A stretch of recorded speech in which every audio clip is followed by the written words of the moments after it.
Good morning, welcome to The Weekender. I'm going to get a sip of this weird herbally tea that Sam is feeding me. In the meantime, this is Warren, I'm Justin, and this is Lloyd. Hi everyone. Yeah, Sam has decided to, he'll be on the show a bit later, but he's feeding me this weird lemongrass and ginger. Yeah, Warren, you know the last tea. time you were fed weird drinks, you ended up with a son. That's true.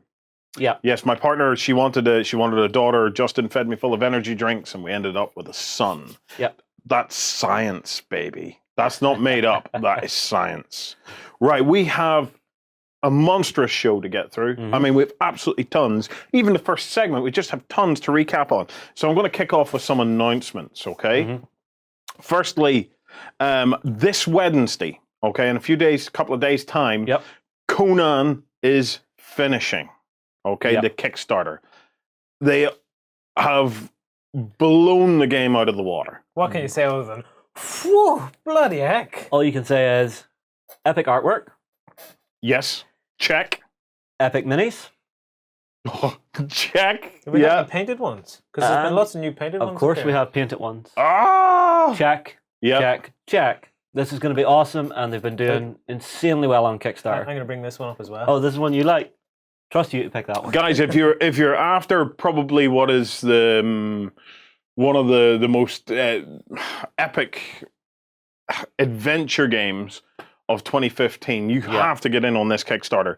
The stretch goals that they have knocked down have been absolutely incredible. There's furniture and all sorts of stuff in there now. So don't be a fool. Go and check it out and make sure that it isn't something that you want to miss out on. It really has exploded, because I was browsing down the page just trying to take it all in. I was like, oh my goodness, there's so much on here. If you quizzed me about it now, I probably wouldn't remember half the stuff. Yeah, it's something definitely worth taking some time and having a browse around.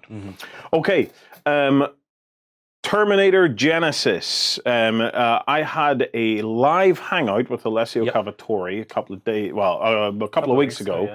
We weren't able to put up the recorded version at the time due to licensing restrictions. Those licensing restrictions have now passed, so that video is now live. So if you want to go and see what all the fuss is about regarding the Terminator wargame, proper wargame, coming from Alessio's River Horse Studios, be sure to go and check that. That's point 2 down. Okay, yesterday and today, TempleCon is on, and if you didn't see it, yesterday there was a live Privateer Press keynote. Oh wow! I like the way they do their keynote stuff, because it's very like Microsoft-y, Sony. I like the fact that they actually do a keynote. I can't think of anybody else who just does it in that fashion that they do it. Yeah, it's very American, but it's very cool the way they do it. There are live streams on yesterday. I believe there's some more live streams on today. So don't miss that. Stick around on beastsofwar.com, because we are simulcasting all of that stuff, and we have links to the pre-recorded versions. On the topic of events, not finished yet. Today we are live blogging from the Dropzone Commander Invasion 2015 event. Let's caveat that. We hope we're live casting, because Ben is out testing our new live blogger system. We've been pretty testing sure that it. We think it'll work. We've been testing it most of the week now, so it's. I'd like to caveat it, but. Yeah. Okay, if you're confident. Touching wood. Yeah, touching lots of wood. Yeah, well, as we speak right now, Ben is on the train. He's been on it since 4 a.m. this morning. Well, he's just bundled up in his coat going, So Ben is on the train. But maybe he's on the train realizing, I forgot the phone. Oh, wouldn't that be the kick in the teeth? We've spent a fortnight building a live blogging system to allow us to have bloggers and representatives at these events that can feed back and update in a really cool way during the day, so that we can get a feel for what is going on there and then. It'll take video interviews, audio interviews, it'll take pictures, galleries. We've got nice gallery systems. So if you want to know more about it and you're a backstager, we've done quite a few vlogs now describing the work as we've been going along. So just go /vlog and see if you can pick them out. Yeah, this has me really excited because whenever we come to an event where there's a ton of us there, if we're all able just to go, right, beginning of the day, scramble, go find the cool stuff. Wow! Yes. And off we go. We're excited. It's the first time we've run out this new feature and new functionality on the site. So fingers crossed that it all works. It's all been designed to work from an iPhone. So Ben will be running around with an iPhone. He'll have a laptop for some support and for fixing things. But the vast bulk of what he's going to be able to do, he should be able to do from the iPhone. If it works well, then we're going to save up and we're going to get him better iPhones to be able to do it. So fingers crossed on that one. I'm looking forward to it. Hopefully we'll see some cool new stuff as well from the guys at Hawk. Gates of Antares. Yep. I'm really rattling through them here. Gates of Antares have the beta rules available for download, okay? Ta-da! A little bird tells me this thing has been downloaded over 6,000 times already. Yeah. There's a lot of interest in this, and they've followed that up with the building and assault rules. So it's all lovely PDF online. You've got quick reference sheets. I think you even have a scenario up and ready to rock and roll. Yep, there's a scenario PDF has went up as well. So it's great to see it being downloaded that much. I mean, we talked about it a few weekenders back. Yeah, well, probably midsummer we were talking about. I can't quite remember, but I remember us. We got our hands, I think, on a couple of the hard copy versions of the beta rules. Yep. And to know that there's 6,000 people, it's in their hands, at least 6,000. Yeah, and they're all playing and getting back into it. It's great. Yeah, it's still a bit early days in the life of the Gates of Antares, but we are planning some cool stuff on that. We're looking forward to getting stuck into that game and seeing what it's all about. And then finally, just another word on a Kickstarter. Titan Forge are back on Kickstarter. Now, these guys had run a Kickstarter before and learned some hard lessons. I've got to say, you know, they had a bit of a running through the mill on it. But we've had Ben reach out to those guys to catch up with them. So we should have an interview up this week where we learn a little bit about the lessons that those guys have learned. You know, as with all of these Kickstarters, you know. First time through, it's not easy for these guys. You know, it's I don't envy anybody going to Kickstarter for the first time. It's baptism of fire. Yeah. So we've got an interview with those guys coming up this week where we're going to be talking about the lessons that they've learned. You know, what are they doing differently now with Kickstarter to try and make that whole process run a bit smoother? On the topic of Kickstarters that haven't run particularly smoothly, I'm going to talk a little bit about the Operation Babylon Kickstarter at the end of the show, but I'm only talking about it a little bit. Okay, that's the announcements. Yep. Well, actually, I have one more announcement. Uh-oh. The Dropzone Commander bootcamp weekend here at Beasts of War. So, we are hosting our first ever event. Yay! Now, you guys, we haven't talked about this on the front stage weekender because what we did was we mentioned it to the guys in backstage. Yep, gauged their interest. To give them first refusal. As being a backstage member, backstage is the subscription for Beasts of War. It gets you access to a ton of extra content. We have hundreds and hundreds and hundreds of hours of hobby tips and painting tips and airbrushing tips. You also get an extended version of the Weekender, which is like a whole other hour. I don't want to dwell on it, but we've got like really cool interviews with designers and stuff like that. We also have beautiful upgrades to some of the posts that you would see on the main site suddenly become even more beautiful. That's a good point. That's a good point. And something we've never talked about this. Publicly, yeah. We've just talked about this in backstage. What we've done to the website is now if you're a backstage or as you browse the website, it has a much more magazine style look to it. For example, let's say I was going into a post about, I don't know, so the latest bolt action releases. Okay. Because we've got bolt action popped into my mind. And with glorious pictures of tanks and stuff like that. Yeah. As a free viewer, you'll be seeing ads and things like that. But as a backstager, you'll be seeing a banner along the top and it's a more magazine style layout. Nice pulled out quotes and stuff. It makes such a difference to the browsing experience. Yeah. Well, one of the other things that we committed to backstagers is that when we were running events, we would give them first refusal on coming to the event before we would then take it out to the general public. So what we're doing is a Dropzone Commander bootcamp weekend. These boot camps that we're going to be running are an opportunity for you guys to come and spend a weekend with us and the game creators to learn about a game and to get into a game. So, for example, for Dropzone Commander, we're hosting it on the weekend just before St. Patrick's. So people will be able to come over and spend St. Patrick's with us. Yep. In your ticket price, it included accommodation. Yep. It included refreshments and food. It included a starter army. Yep. It included a rule book. Yep. It was all in there. And the great thing about the accommodation is it's walking distance. Yes. Well, Lloyd, you say walking distance. Staggering distance. Staggering distance, is, because you could stagger for 5 minutes and you're even less. Yes. And you're in your bed. The beauty of it is, in about 60 seconds, we are from here to the pub, and about another 60 seconds, we are from the pub to the accommodation. It's really the best location we've ever had for a studio. Yeah, it is great. So what we did is we opened that up to backstagers. The ticket price, we managed to create a kind of like an introductory ticket price. It was only £125, for all of that in there. I don't even think you're getting a starter army in that too. Yeah, starter army, rule book. It's we get together on the Friday night. We build our armies. On the Saturday, we're going to be playing the game, learning about the game. Saturday evening, we're going to do maybe a bit of painting and a bit of hobby time. We're then going to the pub for a proper session, and then hangover breakfast again on the Sunday before coming in and doing our last few games before we head off. And we have representation from Huck coming over. Yep, well, we have at least one of the guys coming from Huck, maybe two. So you're going to be taught by the game creators. Now, do we know who's coming over? Is Simon going to come over?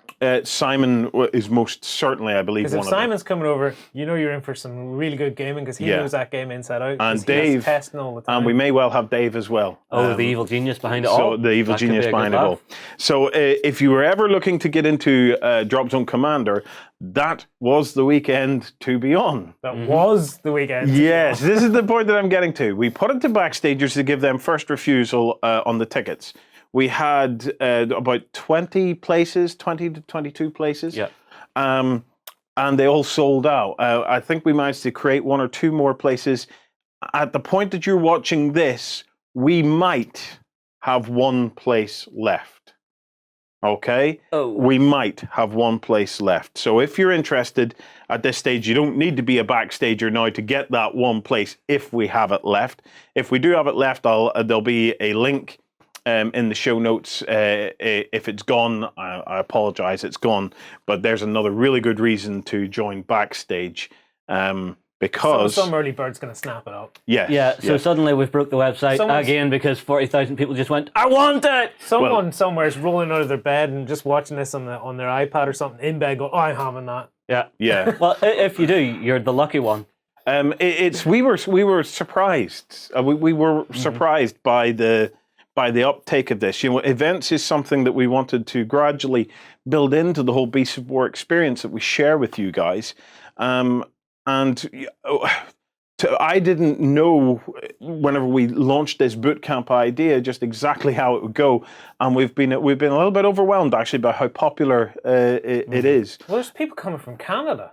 Yes, well, we I think our furthest we have people coming from all over Europe. Netherlands, Germany, and we even have somebody coming from Canada that really puts the pressure on. Yeah, I think it's Ontario or something they're from. Yeah, and it's we just can't wait to be with you guys and have some fun. So we are currently designing up the tables and everything. We want to make sure that you're going to play on some really nice gaming tables.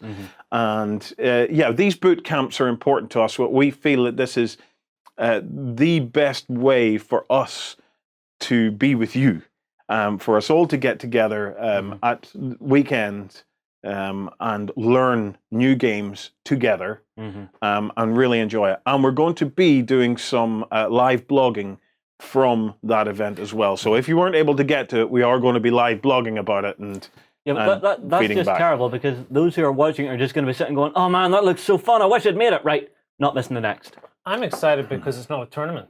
No, it's not. It's going to be a collaborative. Yes. Everyone's going to be everyone enjoying it. Rather than going, I'm going to beat you.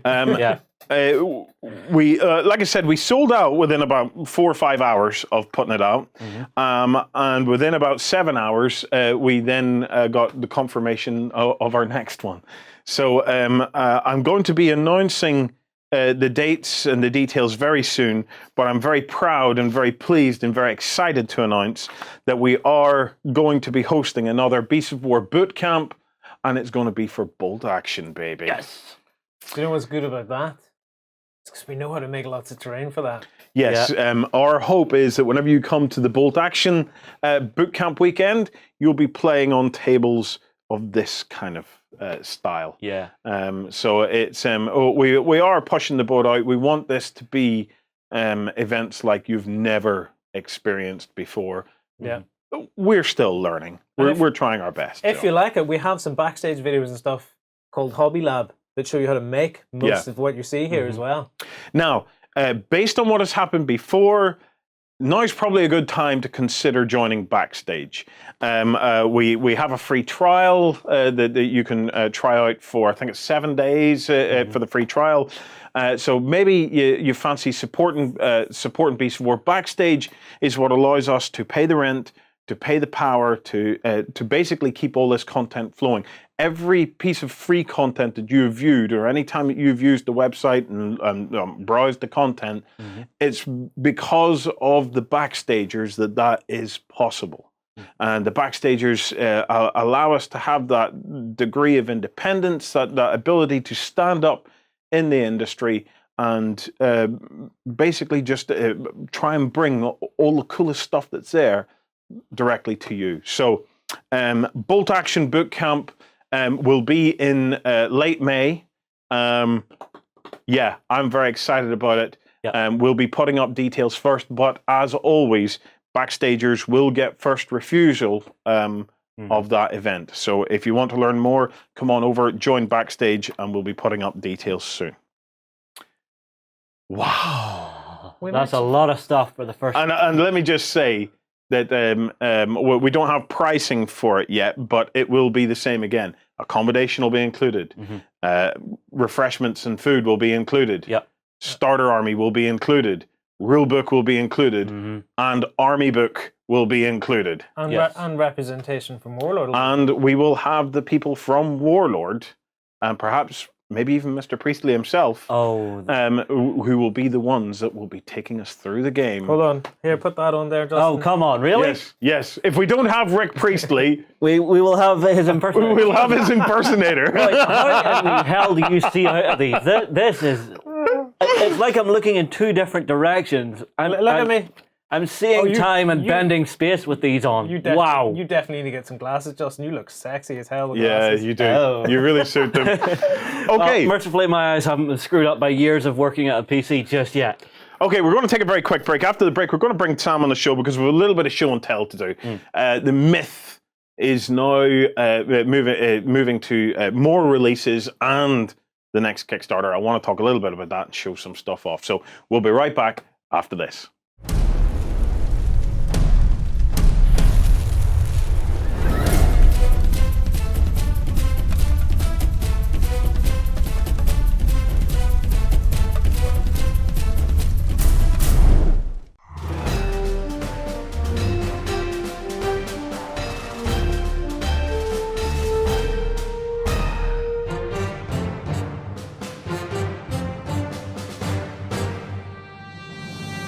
So we're joined by Sam. Hey guys. Good to see you, Sambo. Good to see you too, Lord. Sam, I'm really enjoying this tea that you've fed me.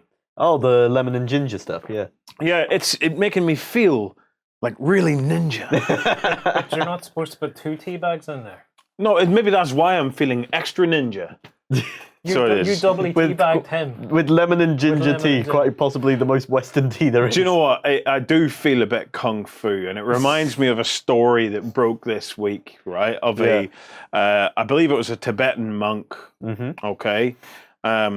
And I know Kung Fu Shaolin monks before anybody gives me grief, but there's a Tibetan monk, and I got fed Justin this story. So this Tibetan monk was found in the lotus position. Okay, mummified. Oh, yeah. Okay, but in the Tibetan order, there was one of their physicians stated that the monk's not dead. He's just really good at meditating. Have we a picture or anything of this? Yes, we do. And the beauty of it is, and we'll bring it up. Please bring it up, Justin. Is it looks exactly like Justin.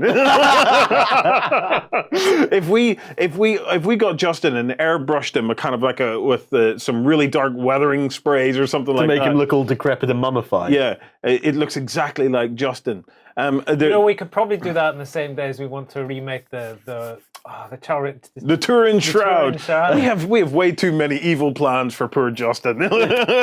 But anyway, so this monk is apparently still alive, but is in the deepest stage of meditation. And the physician says, and he's a proper doctor because he's got doctor in front of his name. The physician says that he's in a state of, I think it's called Tugwam or something like that. This state of meditation, and if he can remain in it long enough, he will turn into a Buddha. How utterly cool is that? How cool is that? But if he's a mummy, surely he's turned into like a biscuit. He's all dried up. Well, doesn't mean he can't be a Buddha. What have you got against biscuits, Lloyd? He's as dry as a rich tea biscuit. Well, the thing about it is, and what I quite love about this is, I love Eastern philosophies and things like that. I absolutely love the whole Zen and Buddhism and stuff as well. But what makes it interesting is it all comes down to your interpretation of alive. So he may not actually be wrong in the greater sense. Because if you're talking in the spiritual sense, who knows? All I know is it looks like Justin. Anyway, speaking of undead and all of that, myth. There's another wave out for myth. And I happen to have some of it here. And I wanted to show it off to you guys and the folks at home. There's some really beautiful minis in this. And I want to kick off with Bones. This is a monster, one of the big bosses, okay? I'm kind of excited to see this because it'll be great to have some big monsters to fight. If you haven't checked it out yet, go and check out our Myth Week, where we take you basically through all the basics of Myth, the game. We've been really excited about opening this and showing this to you guys because this is where Myth really starts to continue that journey that it set us on. So in it you have a whole bunch of stat cards and a whole set of darkness cards specifically for Bones, for this guy here. I wasn't really expecting that. I kind of expected you to open up in like one or two cards. I didn't think it'd be like a handful. Yeah, Bones is one of the big bosses, so of course he affects what's in the darkness deck. Yeah. All right, yeah. So it's the great thing about Bones is that Bones himself can actually resurrect some of the other kind of undead creatures, so they become even harder to kill. I think we've got a picture of him here and all that's in that set, if we bring it up. Yeah, and I have him right here. Oh, man. So there is Bones. I love this guy. He's being carried around by a bunch of little skeletons. Yep. There's a name for those guys. He's completely legless. They are shamblers, those guys. So he's a giant. He doesn't have legs. He's just carried around. He's got these two massive blades, and he just totally kicks Set him ass. on his base there. Do we see what he looks like when he's just? That's pretty cool. Isn't that nice? I think this guy might actually be my favourite miniature to have emerged from Myth so far. I think that's really nice. The details fine on it. You know, again, it's a pre-assembled gaming piece. It's nice. It's clunky. It has a weight to it. Those swords are just screaming out to be painted in a non-metallic fashion. Yes, I would do them non-metallic with the airbrush to give them that really kind of look to them. I have some more stuff. Okay, so that is Bones. Let me pass that over to you, Sambo. Thank you. Now, here we have the Soulless. Now, these guys are undead necromancers, okay? Let's bring them up here. So, this time, they're not bosses, so they don't affect the actual darkness deck, but they do have their stat card, and that's their stat card there. Yeah, they're captains, aren't they? And these are captains. And again, they're great-looking miniatures. Not as impressive as the big bosses, but, you know, if everything was a boss, then what would be impressive? It would all look the same. If I remember the story for these guys, they used to be necromancers. Yes. Who have since died, but still have power to raise the dead. So they are another great-looking miniature, and you get a pair. See if we can get them more centered so we get a look at them. In the set. Cool. So that's those guys. What was it? One card with them then, was it? Yes, one card with those guys. Do you want to see another? Yeah, yes. let's see another. Okay, this one's my favorite. This is Orkneas. Okay. Now, Finally, because I've been looking at the artwork of that guy. Great. Now, do you know the little the grubbers and the muckers that you get in the core set? If they fight often enough and win often enough, they grow and grow and grow until they turn into this total badass. I love that idea of they getting buffed up. Boom, boom, boom, boom. So it's this is Orkneas, a monster of a boss. Just look at that. That is absolutely fantastic. You know, minis of that size are going to really good time painting those. Yeah, and they look great on the tabletop. Speaking of paint, we've actually got an image of him painted up here. Yeah, what do you see If this? if it will register my tiny fingers. So, while we're waiting on that, here is the card deck that we get with this guy. So he has the Orkneas Master of Masters card, and he has two versions of that. So he has his kind of stage 1 and stage 2 as he develops and gets bigger and more badass. And then, of course, once again, there's a whole range of darkness cards in there as well, as he affects the darkness deck into doing all sorts of kind of weird and wonderful stuff based around him. I have one last thing to show you, okay? Because it's all very well, the minis and stuff like that coming up and expanding, but I also have... Bum, bum, bum. Have you been sitting on that the whole show so far? I have, yeah. So this is the Realm Tile Expansion 1. And this is something that does excite me as well, as the whole prospect of adventuring in new places. So let me just see if I can get the thing opened. Ah! Hi, he finally turns up. There he is. He must be so high resolution it took an age for him to transfer across. Maybe but that's it. Yeah. There he is. That is Orkneas. Now, come on, open. Don't lock me out like this. There we go. You should really open these things off camera. I know I should. I know I should. But then you wouldn't get the all-important cellophane unwrap. Right. But then we wouldn't have this bit of me and you sitting thinking, oh, we need to say something. Oh, yeah. Good Smell it. It looks great. Okay, so I'm just going to pull out some little details and stuff like that there just to show you guys under the close cam because I can't fit the whole thing under. But here we have kind of like a Docklands type thing. And again, you know, look, just how awesome is that? Towards Mayborn. There you go.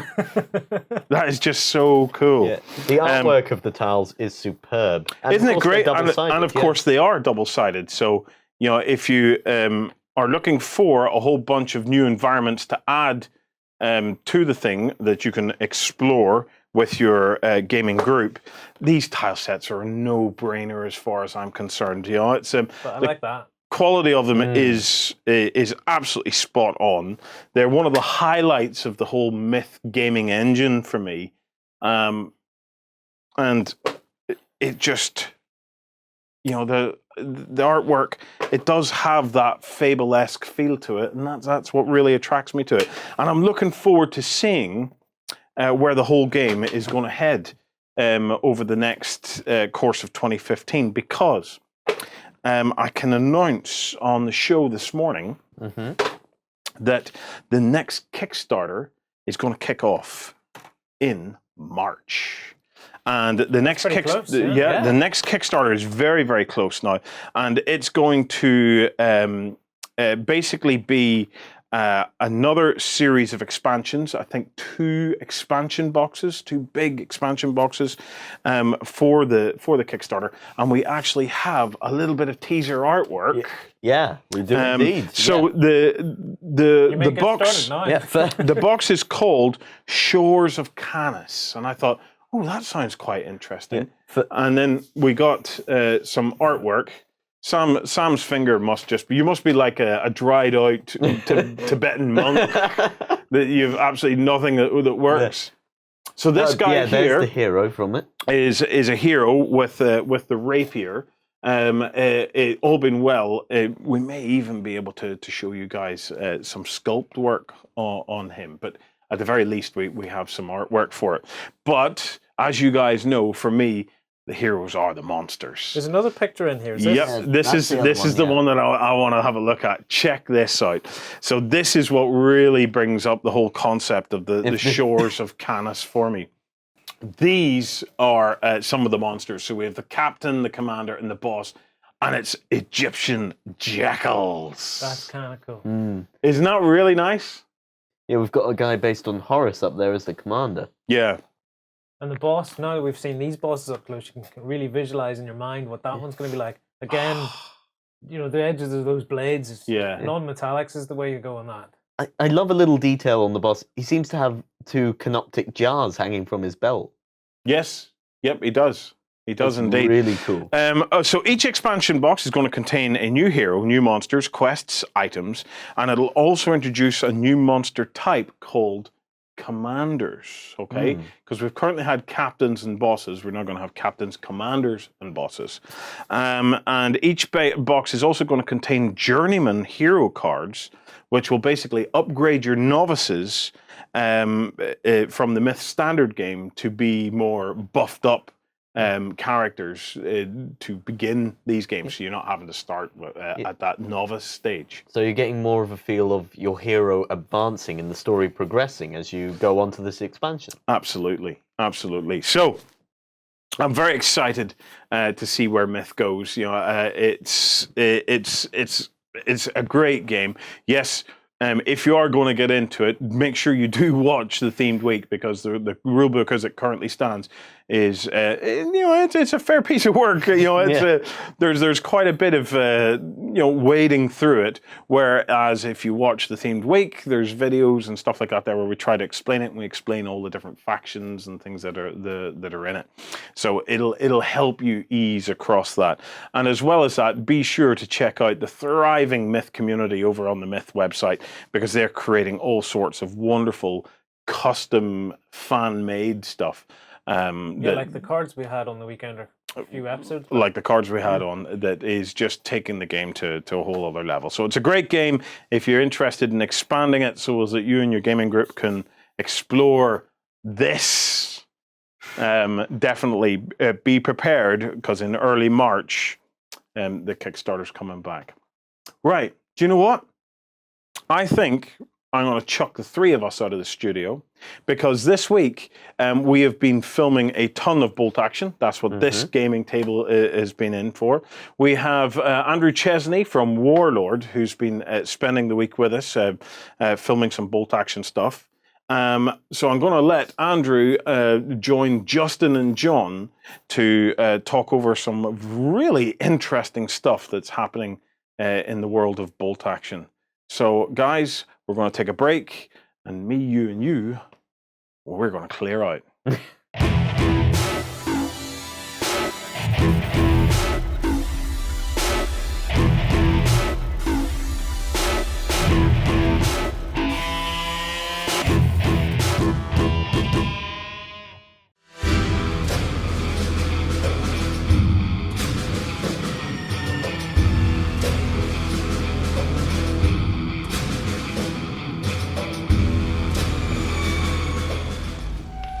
And welcome back. We've kicked Sam, Lloyd, and Warren off the set because we're wanting to talk a little bit historical. A little bit.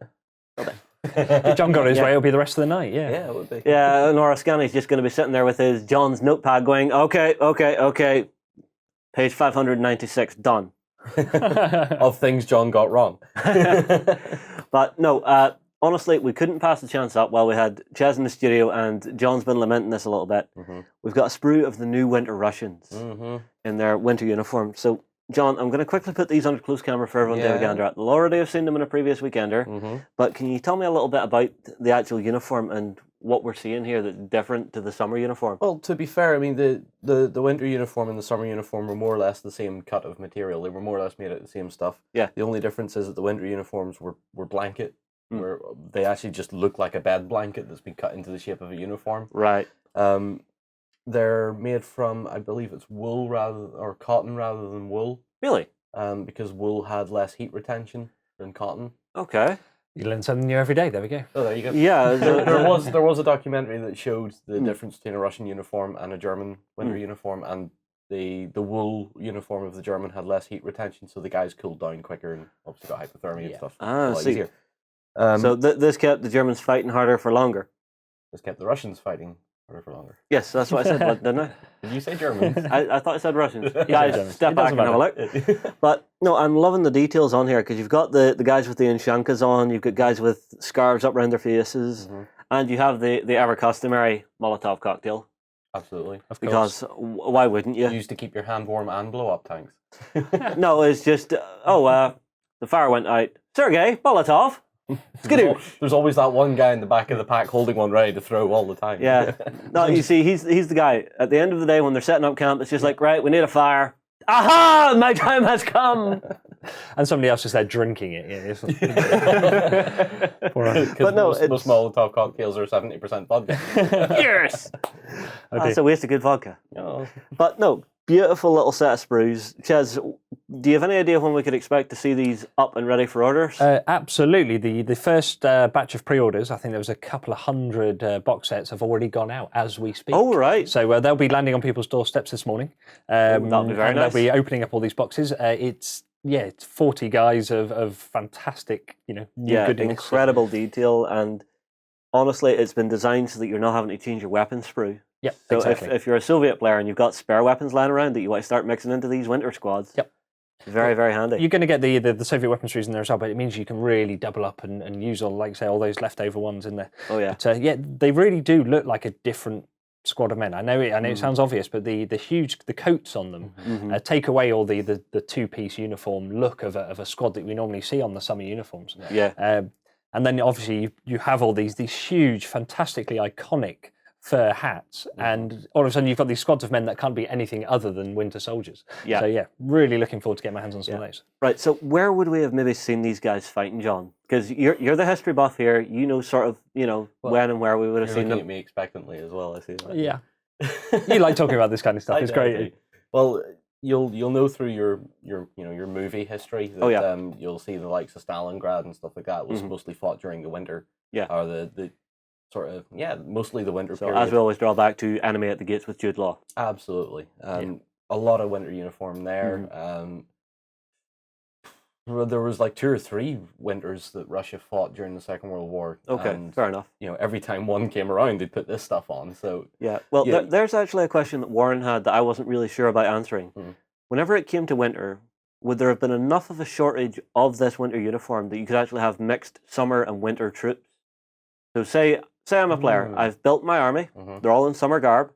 Would I be fit to buy this box and start to mix them in amongst it? I don't see why not. I mean, especially in a post-winter period when it's breaking into spring, you would see the guys that are just too warm anyway, just getting rid of the winter uniform and wearing it, but other people would be still carrying it around. Absolutely, and the opposite end as well. As it's coming winter, different regions. I mean, Russia is a vast place. I know Warren's flown over it a number of times, going to the Far East and that, but it really did winter hit at different times of the year, and obviously supplies made it to the front at different times.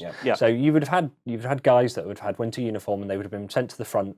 The summer uniform guys would have fought alongside them or with them or mixed into the squads, or they would have bartered for different types of kit and things like that. So you could really individualize your army with this. Start to pick out some real heroic looking guys, or just the lucky sod who got the greatcoat off the dead commander.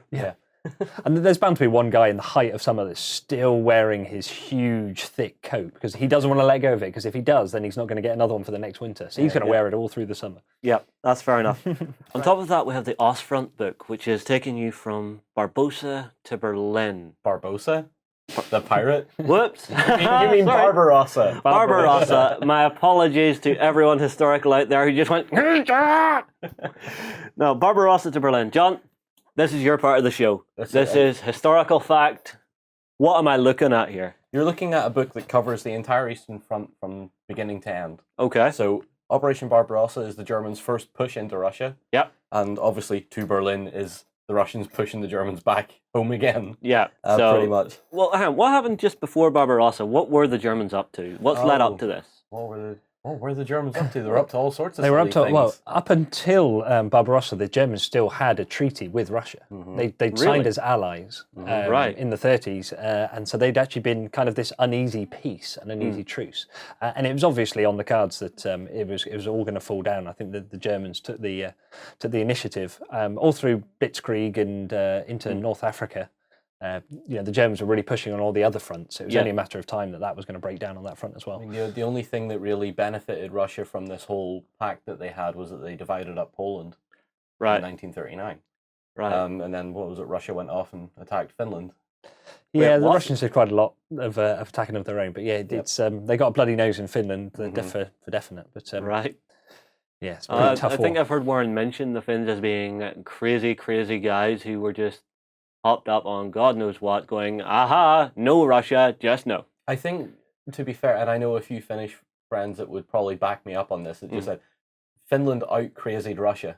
I think it's what happened there. Russia said, you can't do that, and Finland went, oh, really, and did that. So, Fair enough. Yeah, never challenge a Finn to a vodka drinking competition. Yeah, I think we had Dr. Dave, and I think it was the Finns who were across, and they were feeding him schnapps and rotten fish. Nice. During the Flames of War GT, whenever we were in Essex. And they were doing after-action reports, and after each... Basically, you saw the first video, okay, Dave's fine. Saw the second video, oh, he's happy. Third video, you're getting a wee bit tipsy. And by the end of it, you know the little guy from Carry On, the little glasses guy? There was just one moment where he just went, I'm absolutely fine. And I just, in my mind's eye, I just thought, oh my God, what the hell? But anyway, with with this book, what's going on? Everything is going on. Come on, give me details. There has to be highlights along the road from Barbarossa to Berlin. There's plenty of highlights. You have Kursk. Yep. You have the Battle of Kursk. Okay, so for those that don't know out there, what was Kursk? Because I don't know what Kursk was. It's widely known as the world's biggest tank battle. Okay. But obviously there was aircraft, artillery, infantry all involved. But when the tank units met each other, everybody sort of had to step back a little bit. Okay. But Kursk is where you first seen the use of Panther. Mm-hmm. You first seen the use of the Ferdinand tank destroyer. Okay. It's one of the first times as well where the Germans met the T-34 en masse. Aha. So they had entire tank units and divisions of these things, and Germany ran into them and went, they have a lot more of that stuff than we do. Yeah. They rolled Tiger into a varying degree of success as well, but yeah, well, there's plenty of other battles. Yeah, absolutely. Yeah. I mean, this book, it doesn't necessarily take you through chronologically through the battles of the theatre. What it does more is it gives you a flavour of the theatre. So it allows you to go away from the fields of Normandy and into these huge sweeping plains and have play bolt action in a slightly different way. And obviously the most iconic part of the Eastern Front is when it snows and when it gets cold. So there are rules at the back of the book for having snow, thin ice. There's even rules for frostbite. So if you're playing on a snowy table, and your infantry is out there, whether they've got a greatcoat or not, they're going to be firing their rifles for hours on end sometimes, and there's a good chance of that. So it allows you to really play bolt action in a very, very different way. Quite a lot of background in there. Lots of scenarios. There's 12 different scenarios which kind of lend themselves to a lot of the battles that we've just been talking about. Yeah. But there are so many. There are thousands of battles that happen, from small actions between 2 or 3 platoons or units, whatever, all the way up through to huge army engagements. So you can get hold of all of it. And obviously, what it does is it allows you to do whole new modelling projects. You wouldn't use this necessarily as an Eastern front board. No. Imagine what you could do with a whole bunch of snow and some. Well, I'm thinking something with a nice wide, deep river for the thin ice. Yeah. Big snowbanks all over the place. I would say you would have less cover because it's in Russia, but you would still want enough to make it a good game. Don't get Russia isn't flat. It looks flat and it's huge plains, but it is sweeping undulations of hills and things like that, and there are ditches and everything all over the place. So it's not you're not playing on a snooker table. Fair enough. Well, you see, that's the illusion whenever you're on such a wide expanse that it looks flat, even though there could be a 2-mile long dip, which is just gently coming up and down, and a battalion could be hiding in it. You do generally get two illusions when you look at the Eastern Front. First, you get the wide open plains, and then you get urban, because everyone knows Stalingrad, everybody knows about Kursk, and Kursk is the snooker table, and Stalingrad is your big urban meat grinder. Yeah, exactly. I mean, who doesn't want to play in the Stalingrad setup? Tank factories and all these. You mentioned Enemy of the Gates earlier. It really is such an iconic piece of architecture, and that city itself was devastated. And as modelling projects go, that could be a pretty huge one. Yeah, well, I mean, like the one that would instantly jump to me from Stalingrad, the first scene where the waves of conscripts have went in, got killed around the big fountain. Yeah. Do something like that. Yeah. And just have shattered buildings all around, the big fountain in the middle, maybe with an objective or someone. The department store on the corner. Yeah. It could be If very we cool. were to do a Stalingrad thing in here, I would kind of like to house rule that the Russians have a tank factory, and every 3 turns they get another T-34 out. I'm not too sure they were kicking out tanks on the front line, but you know what? That could be quite a lot of fun. I don't know. One of my favourite stories from World War II is whenever Stalin decided to actually move his tank factories back from the front, and while they were on the move, they upped production.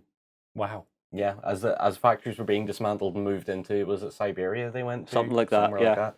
The factories that were behind were upping their production to keep up for the factory that was dismantled and on the railway. Yeah, and then I think they were digging casts for hulls in the side of the road, so you would see T-34s rolling about with a shovel mark on the side. Wow. Because the casting metal was that rough, they just welded it and why does it matter? Exactly. It's just such a beautiful image I have of these factories are on the move, but they're still pouring out molten metal and still having tanks just built on the side of a road. As soon as it's finished, they throw somebody into it and say, right, off you go, other way. Exactly. Well, after seeing a lot of, I mean, you've seen a lot more, obviously, in doing your reenactment and stuff, Sean, but real-life vehicles, they're so crude, the welding on them or the casting on them, they're all over the place. You've got these huge undulations.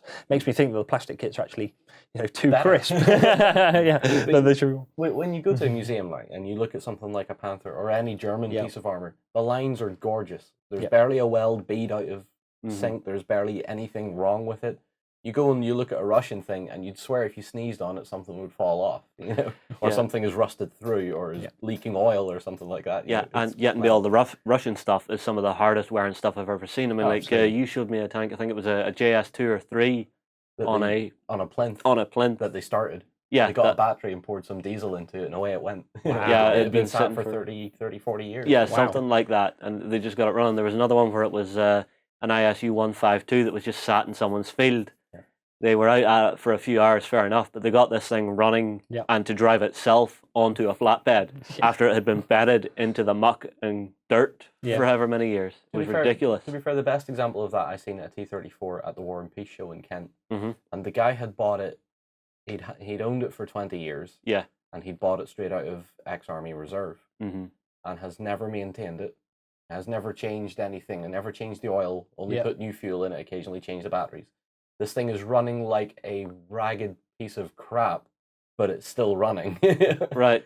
What exact shape is the body in? Because I remember seeing 1 or 2 that were running around War and Peace. It had its where they were completely shattered, and it was just the engine ran and the machinery ran, but the hull was hanging off. There was bolts missing off the armor plate. There was bits missing here and there. There was half a wheel on one side. And this thing was trundling along as if it was brand new. That's the ridiculousness of it, but. No, I think that's a great look at Ostfront. That's a great look at the Winter Infantry. Now, Ches, you have an announcement that you have been waiting for months to make to the world, so now's the time. Yeah, I suppose it does tie into all the different theatres and that. Usually, we love playing like Normandy. I mean, we've been playing on this table for the last few days, doing hints and tips, and it is fantastic. It's really, really iconic. Yeah. Well, obviously, Eastern Front is very iconic. People like playing Pacific Theatre and things like that. Yep. So, what we're going to do online this summer, we haven't got all the details of exactly how it's going to work yet, but it is going to be a massive online campaign where everybody in the world can play games of bolt action and send in their results and actually affect the outcome of the entire summer campaign. Now, this sounds like a great idea. And this will probably be multi-theatre. It'll be multi-theatre, yeah. We may start in one theatre. Again, we want to see how people kind of grab it and run with it. We want people to interact with each other and make sure the results are coming in a good way. So we probably don't want to spread it too thin to begin with. We want to let people let the actual scenarios and things grow with it. But yeah, we're going to open up the whole campaign, go through the war perhaps.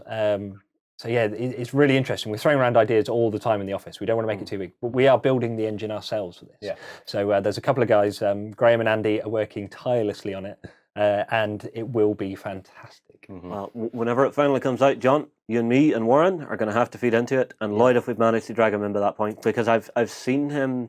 Yeah. We've had you over for the week, and I've seen Lloyd eyeing up those US guys that you have along with you, and he's just been. I've seen him a couple of times just picking up a minute going, oh, those are kind of nice. Or just having a wee look at a Sherman going, I think I could do that. Yeah, exactly. We have to tear him away from the Hail Caesar to be able to play some bolt action as well, I think. Yes, definitely. But whenever it comes in the summertime, I would say you will have input from the Beast of War crew and our community. Guys, drop us a comment below on that note, because what do you think yourself? Does a mass online World War II campaign for bolt action sound like your kind of summer? It does for me, and with us perhaps having the boot camp in March time, we'll have a lot more players ready just to roll out and show it to the world, which sounds amazing. Right, guys, we're going to take a quick break here. After the break, we're going to be coming back for a quick chat about Angel Giraldez's book that went up for pre-order over the weekend. John, I know. Guys, we'll be right back after this.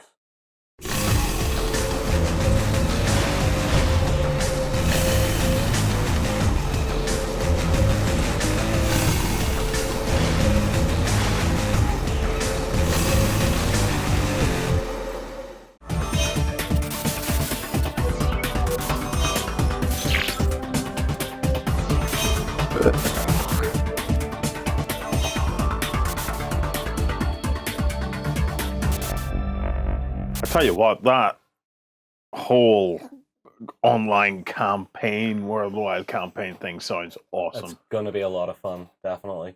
We're going to have to pitch in on that. Absolutely. I'm definitely going to be finding out how we can do it.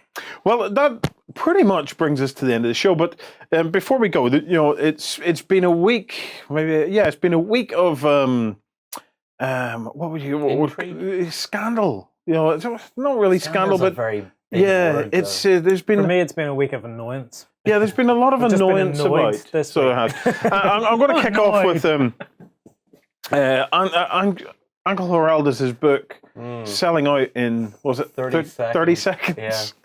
Yeah. I was surprised by some of the comments. Can I interrupt you a second? Yeah. Didn't I call it last week? You were saying you were going to be sitting there. I was saying that I was going to be sat there clicking the button, and then the time would come and the website would crash. Is that exactly what happened? That's exactly. Did you get a copy? No. Oh! So you're one of the disappointed legions, apparently. Apparently, there's a lot of people very disappointed. But were you disappointed at the time though? Because in my mind, I've got this picture of you going, refresh. No. Do you want to explain my experience? Yeah, go ahead. Yeah. Right. So the website was just putting the pre-order up. This is the Corvus Belli website. Website. The Facebook post went up. It's live. I went to the source. Yeah. Maybe not a great idea at the time, but everyone else had sold out.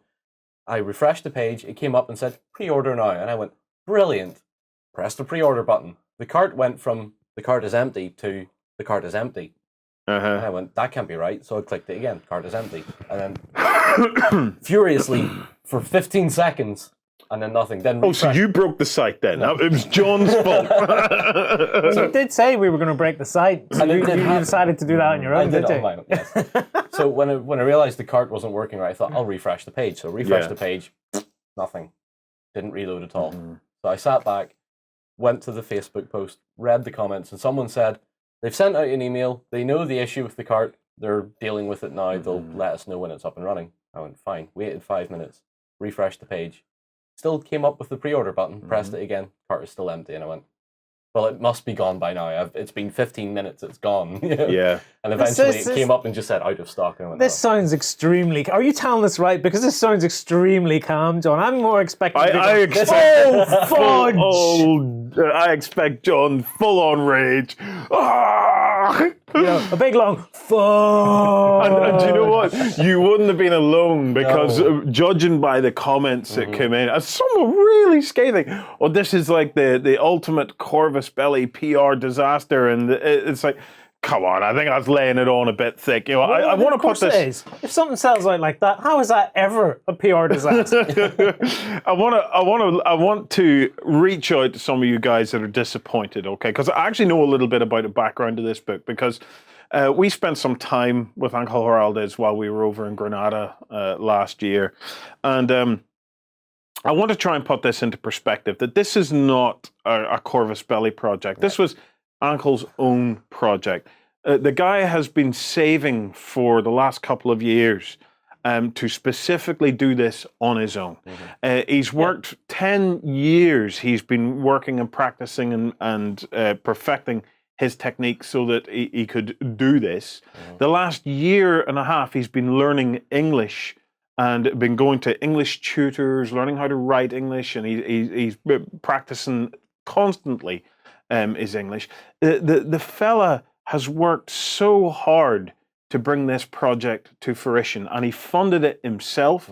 He didn't go to Kickstarter. He wanted to try and do it it's like in saying, a particular way. Oh, you didn't make enough copies of the book. And Angel's going there, my bank account is empty. I've made as many as I possibly can. It's like, he was up front from the start that there'd be 5,000 copies. That would be what he'd be able to produce. So I know it's disappointing. When you really are looking for something like that. But take a moment to think from that fella's perspective. This is his project. It wasn't a Corvus Belli project, although Corvus Belli, he worked with them, but he also worked with other outlets as well, independently of that. I've got to congratulate him. He deserves it to have sold out. He deserves the success that he's worked so hard for. He's done a fantastic job, and he deserves the congratulations for making a product on his own that immediately sold out. Yeah, and the fact that it did immediately sell out is, I think, the biggest compliment to his own work. So it's I was reading some of the comments, and I thought some of them were a little harsh. Almost as if. And you probably didn't know the story behind this book. This book's a very long time in the making for that fella. So it's a case of maybe now, if you understand better, his motivation, how hard he worked, and how it was all his own money, his own funds, and everything that went into it.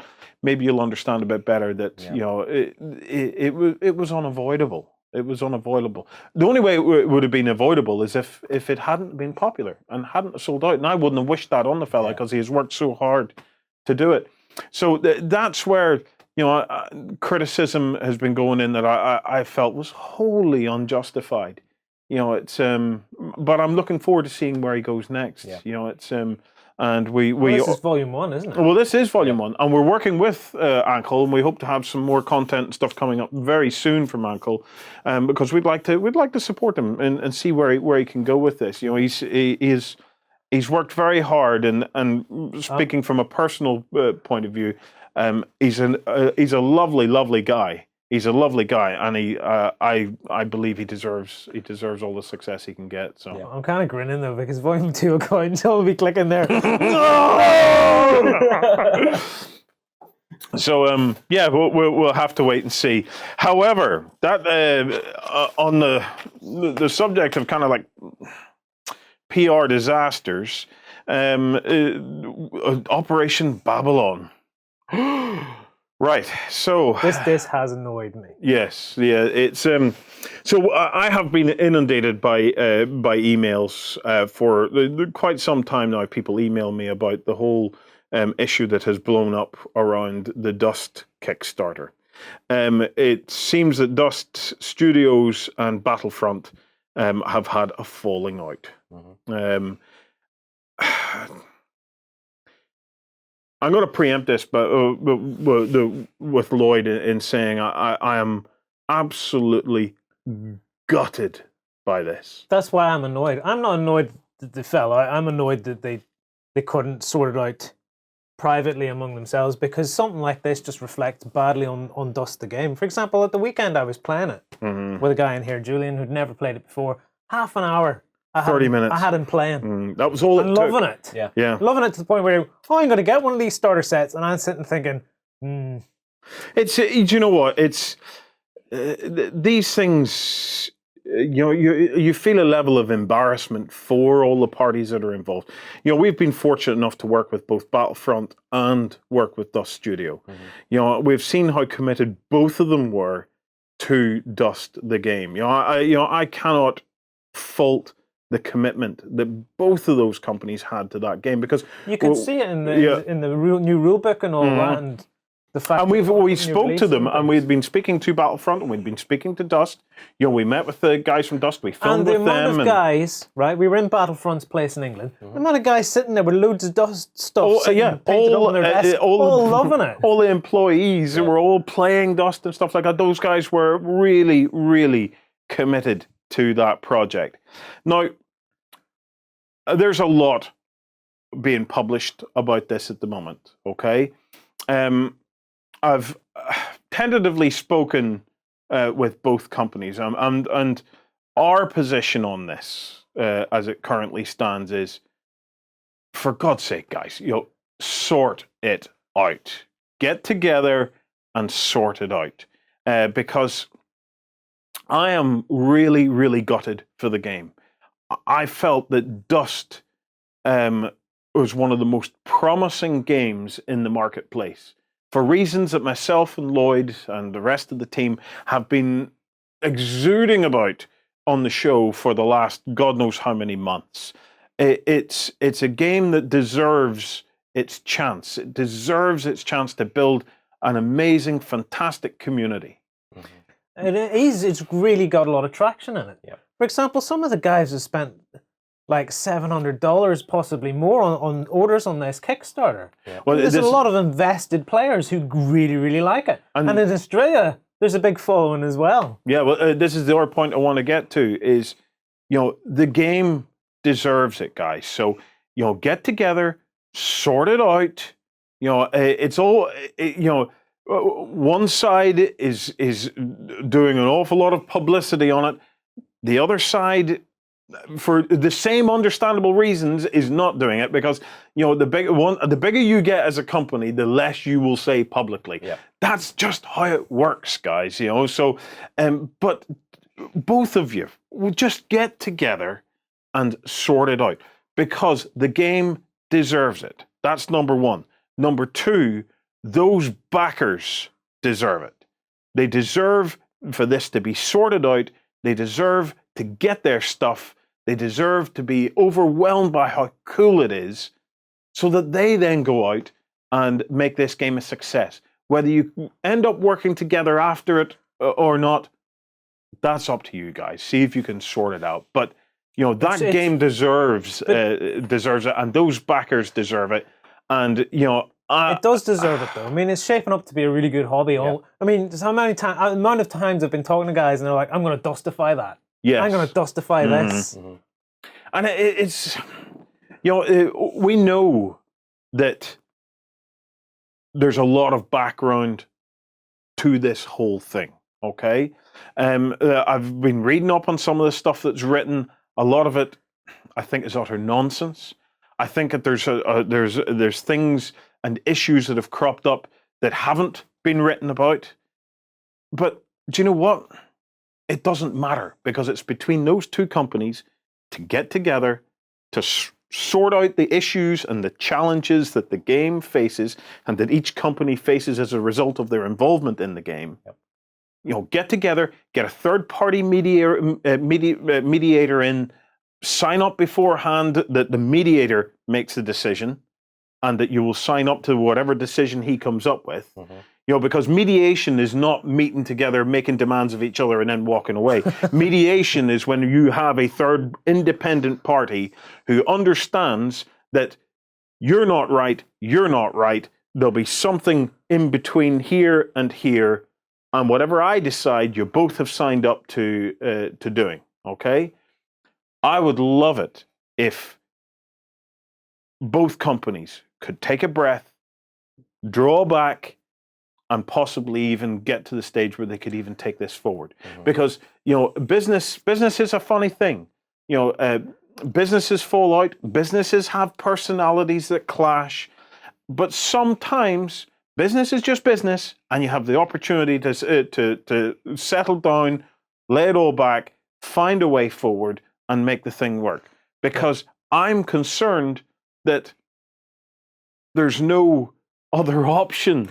Let's not blow it out of proportion, though, because you've got a good point there. Businesses do buff up and grind against each other. Business isn't always smooth. No, it's not. Generally, you work it out. I want to be in the situation this time next year of going, I'm enjoying my dust. Not this time next year going, do you remember that bloody screw up? That game that I played last year that I don't anymore. So, whatever... At some point, and this is a direct message to Dust Studios and Battlefront, both of you are hurting. That's clearly obvious, and I know this, that you are all personally hurting, because I know how personally you were all invested in this project, okay? But you guys aren't the most important people in all of this. Those backers are the most important people in all of this, okay? And either one of you can say that you're on the side of the backers, but unless you find a solution and you be prepared to give some ground to find a solution, well then the sentiment, are you really on the side of the backers? So whatever has went on, whatever has happened, I'm asking you to take a deep breath, get together, get a third party in place if it's needed, make it work. The ideal scenario is you might even be able to carry it on into the future and make a success of it, because I wanted to see Dust back on Kickstarter. I thought Kickstarter was a really good vehicle for Dust, and I could have foreseen a scenario where we could have seen maybe another 5 Kickstarters over the next 5 years. We had Operation Babylon, and then I could have seen next year we had Operation something else or something like that to move him again to like another location on the planet. I think, but my own personal thing was Kickstarter was a really good vehicle for Dust, because Dust is one of those games that needs, in my humble opinion, need more of a groundswell of support before. For example, traditional retail and trade sales would have worked for it. Maybe that would have worked very well, and maybe trade sales did work well, but my own opinion on it is I felt that Kickstarter was a good platform for a game like Dust to try and build up that core support. My thing is, I think Dust has struggled in its early days to get momentum. But in the last couple of years, I think the momentum's built. And that's what annoys me most about this. Just as you're thinking that game's on its plateau or about to get over this hump. It's heartbreaking, because I want to say again, and I'm saying it directly to Dust Studio and Battlefront, we love that game. We love that game. We love what that game stands for in terms of the fact that it's pre-assembled, pre-primed. I love what Battlefront were bringing to the game in terms of their input on rules and direction and stuff like that. And I love the vision that Paolo and his team have come up with as well. So there's a lot to love there, guys.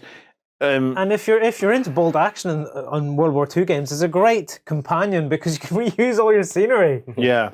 So, regardless of whatever scandal or heat in the debate or whatever, our personal take on this is we'd like the companies to put their big boy pants on, get together, and sort it out. It's So if both sides could kindly do that and get that game back on the radar again, I think it would be fantastic.